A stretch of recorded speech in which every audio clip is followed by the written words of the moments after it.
Well, welcome back to week 2 of our small group stuff.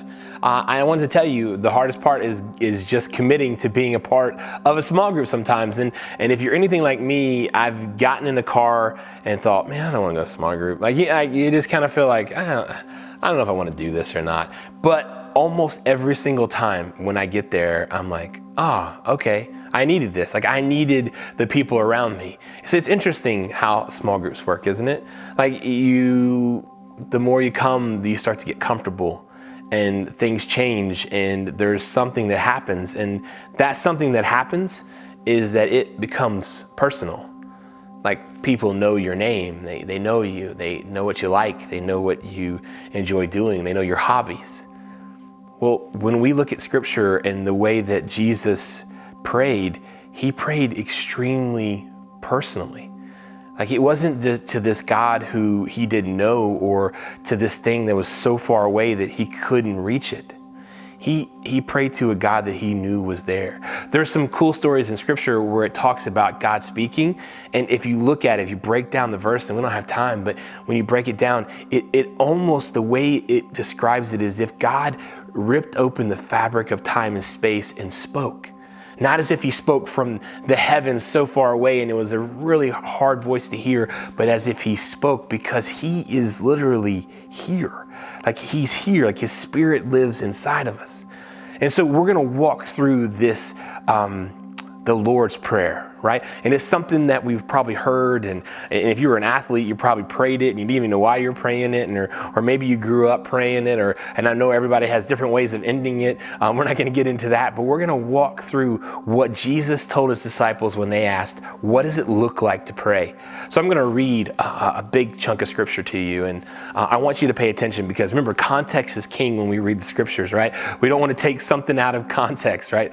Straight out of context is not a good phrase. We wanna make sure that we're reading it. So I want to read a little bit before and then read through before we start. So check this out. Here we go. Starting with verse 5, it says this: "And when you pray, do not be like the hypocrites, for they love to pray standing in the synagogues and on the street corners to be seen by men. I tell you the truth, they have received their reward in full. But when you pray, go into your room, close the door, and pray to your Father who is unseen. Then your Father who sees what is done in secret will reward you. And when you pray, do not keep on babbling like pagans, for they think they will be heard because of their many words. Do not be like them, for your Father knows what you need before you ask him. This then is how you should pray. Our Father in heaven, hallowed be your name. Your kingdom come, your will be done, on earth as it is in heaven. Give us today our daily bread. Forgive us our debts as we also have forgiven our debtors. And lead us not in temptation, but deliver us from evil one." That's a lot. That's a whole lot to unpackage. And I wanted you just to catch it because it's very clear what Jesus is trying to say. He's saying, look, you've seen examples of what praying is like for a long time. You've seen Pharisees do it weird. You've seen pagans do it strangely. Let me tell you how personal this is. This is your God. And so he starts off. And so we just want to unpackage it a little bit at a time. And so for the next few weeks, we're going to take a couple of verses each week and kind of really look at it. And the very first one we're going to look at is in verse 9 going into 10. It says, "Our Father in heaven, hallowed be your name." How cool is that? Jesus is saying that he's not just your God, he's your Father. There's some personalness there. There's something special about that. I don't know if you're a nickname person. I'm not necessarily a huge nickname person, but it's so funny to me that the more I get to know someone, I change how I talk to them. Even matter of fact, a lot of times when I'm around someone a whole lot, I start talking like them, right? All of a sudden I start using their phrases and they start using my phrases. And it's funny because you can tell who you've been around because it influences you. Or if you know someone really well and the first time you meet them, and then when you become really close friends, you start to give each other nicknames. It's almost as if the more personal you are, the more ease there is with that talking. We understand this in most things, like in relationships, and the first time you go on a date to the first time you go and meet new friends, there's that awkwardness there. There's it's almost tangible. You can feel it. There's only so many times you can talk about the weather, right? At some point in time, you just run out of conversation. And I think that some of us struggle with praying because of that.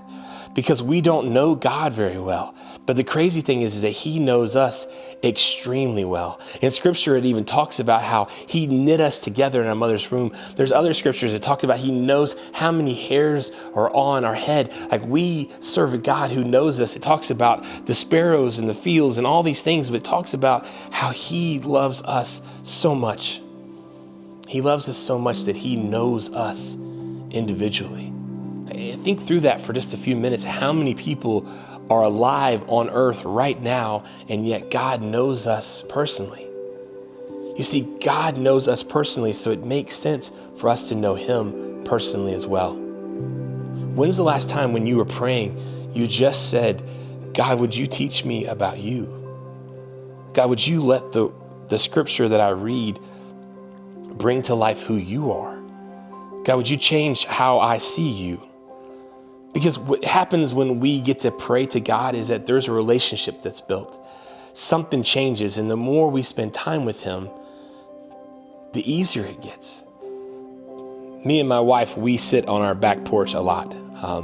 We love it. We have a fan out there. Even though it's super hot, we just sit out there.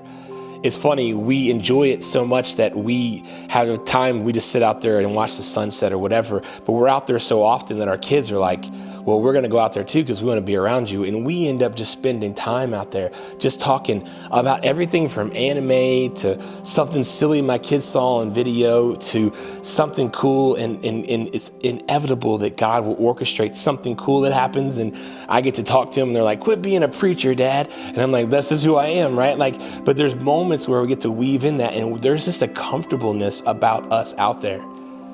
We just enjoy each other's company. And I know that for you guys have experienced that before.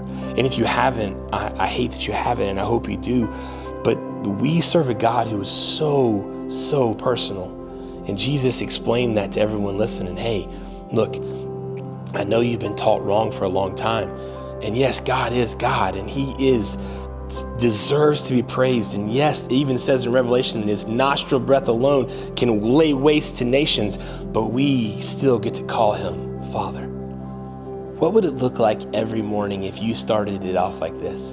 We've been telling you, right? Like last week, we challenged you to pray more. Like whatever that was, to be honest with your small group, just to be honest and say, I don't pray at all, or I don't pray enough, or I haven't prayed in a long time, or I don't know how to pray, whatever you said. What if this week's challenge for you was to say every morning, every single morning when your eyes open, if you started with, good morning, God, will you show me who you are? Will you show me who you are through scripture? Will you show me who you are through conversation? God, will you let me see what you're doing so that I can know you?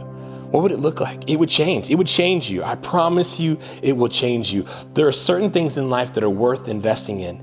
There are certain things like your health. I get it. I'm not great at it. I'm getting better at it. And sometimes I get frustrated and overwhelmed. And sometimes I invest in stupid things like video games and like, what have I gained? But certain things in life are worth investing in. And I'm telling you, getting to know God will change how you pray. Remember, we're working towards this idea that if we practice, if we get better at this, then when we need it the most, it'll be natural. And so what would it look like? So your challenge this week is to do that, is to challenge each other to start each morning praying. And not just start each morning praying. Remember, we don't want to just ask for things all the time. What if it would look like if we started every morning by saying, good morning, God. Will you show me you? Will you let me see who you are? Will you teach me who you are through your word? Will you let me see you through conversations? I can't back this up in scripture, but I really feel this way. I genuinely feel sometimes as if when one of God's children wake up, I think that he is there looking at us going, yes, he's awake. I hope he spends time with me today. I got so much to tell him and so much to share with him. And yet me and you, we just assume we have it all together and we just walk on by and we miss talking to the God of the universe who has honestly flipped the whole script on religion when he said, I'm not just your God, I'm your Father and I love you. So let's do that this week. Every morning, let's start it with God.